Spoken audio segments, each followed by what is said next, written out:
अगर आपको अपना पैसा दुगना या मल्टीबैगर बनाना है तो पूरा वीडियो देखिए उस स्टॉक का नाम जानने के लिए।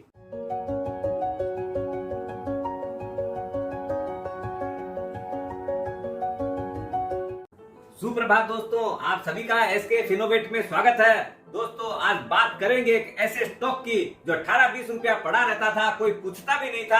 आज के दिन उसका दाम 48 से 50 रुपया हो गया है। 150% के ऊपर का रिटर्न दे चुका है पिछले 10 महीनों के अंदर, और उस स्टॉक का नाम है IRFC। अभी ऐसे भी रेलवे स्टॉक बहुत डिमांड के अंदर है। सेंट्रल गवर्नमेंट और रेलवे मिनिस्ट्री दोनों मिलके जो फायर साइटनेस दिखा रहे हैं देश के लिए कि अपना देश कैसे उन्नति करे। ये जो अमृत काल है 2047 तक, जो इंडिया की इकोनॉमी अभी डेवलपिंग इकोनॉमी से डेवलप्ड इकोनॉमी में जब ट्रांसफर होगी तो ये स्टॉक सोचिए कहाँ पहुँचेगा। जब भी कोई इकोनॉमी डेवलप बनती है तो इंफ्रास्ट्रक्चर बहुत जबरदस्त होना चाहिए उस देश का। उसके अंदर इंडिया के अंदर रेलवे सबसे महत्वपूर्ण कड़ी है। क्यों कि अपने यहाँ पर जो भी कार्गो मूवमेंट होता है मैक्सिमम रेल के द्वारा होता है, और जो मास का मूवमेंट है वो भी जन साधारण किसी रेल से करती है। अब जब इतना बड़ा एक्सपेंशन होने जा रहा है तो डेफिनेटली पैसों की जरूरत पड़ेगी। पैसे जो है या तो सेंट्रल गवर्नमेंट थोड़ा बहुत फंडिंग करती है, बैलेंस रेलवे जो भी रुपया फंडिंग करवाती है वो IRFC से ही होती है। रेलवे जब एक्सपेंशन कर रही है तो उसका मेनली जो इन्वेस्टमेंट या जो खर्चा है वो या तो कोचेज पे लगता है या अपना प्लेटफॉर्म डेवलपमेंट है, अपनी जो रेल लाइन बिछाती है, ये सब जो बड़े बड़े खर्चे आते हैं, ये सारी फंडिंग जब IRFC से होती है। ये भी आपको जान के बड़ा आश्चर्य होगा, इन लोग का भी बड़ा रिश्ता बड़ा जोरदार है। इंडियन रेलवे फंडिंग जो करवाती है सिर्फ IRFC से ही करवा सकती है। दूसरा, इन लोग का एक ईयरली एग्रीमेंट होता है। वो जो ईयरली एग्रीमेंट भी है वो ऐसा है कि अपना जो भी सामने में उस साल की जो इंटरेस्ट रेट रहती है, जैसे 1-1.5 साल पहले तक आपका इंटरेस्ट रेट कम था तो उन लोग को बहुत ही सस्ते में पैसा मिल जाता था IRFC को बॉन्ड के द्वारा। इन लोग जो है मार्कअप करवाता है अपना, जो भी सपोज कीजिए इंटरेस्ट रेट अभी 8% चल रही है, 7.5% चल रही है, तो उसके ऊपर 0.35 से लेके 0.4% का जो है मार्कअप IRFC को मिलता है। अब आपको सुन के आश्चर्य होगा 0.35 0.4% में क्या मार्जिन में काम होता है। लेकिन दोस्तों, दो चीज बहुत ही महत्वपूर्ण होती है कोई भी बिजनेस मॉड्यूल को चलाने के लिए। पहला होता है वॉल्यूम, दूसरा है कि अपना कितना उसके ऊपर परसेंटेज बैठता है। तो आज IRFC का जो AUM है वो अभी 4 लाख करोड़ रुपया का है।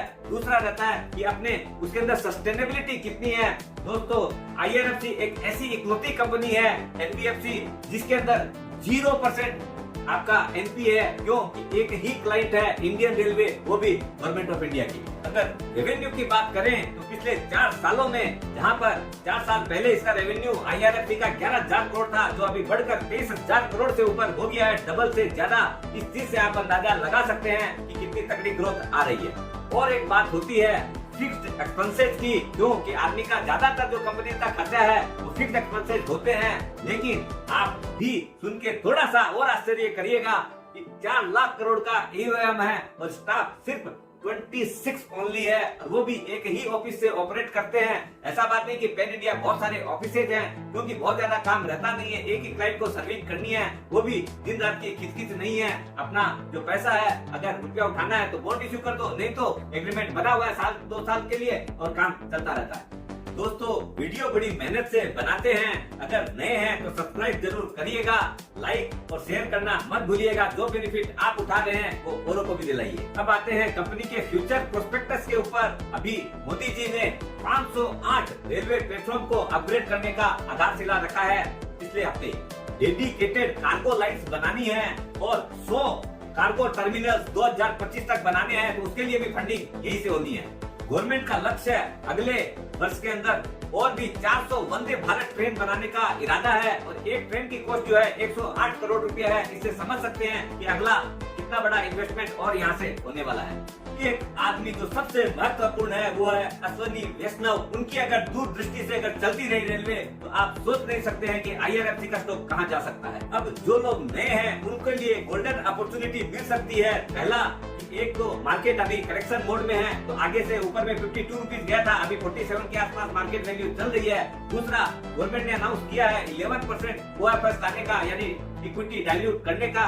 इक्विटी जब भी डाइल्यूट होती है तो जो मार्केट वैल्यू होती है उससे 2 से 5% नीचे ही माइनस में मिलता है शेयर। तो ये भी अपने को एक अच्छा अपॉर्चुनिटी रहेगी जो नए लोग हैं उनके लिए।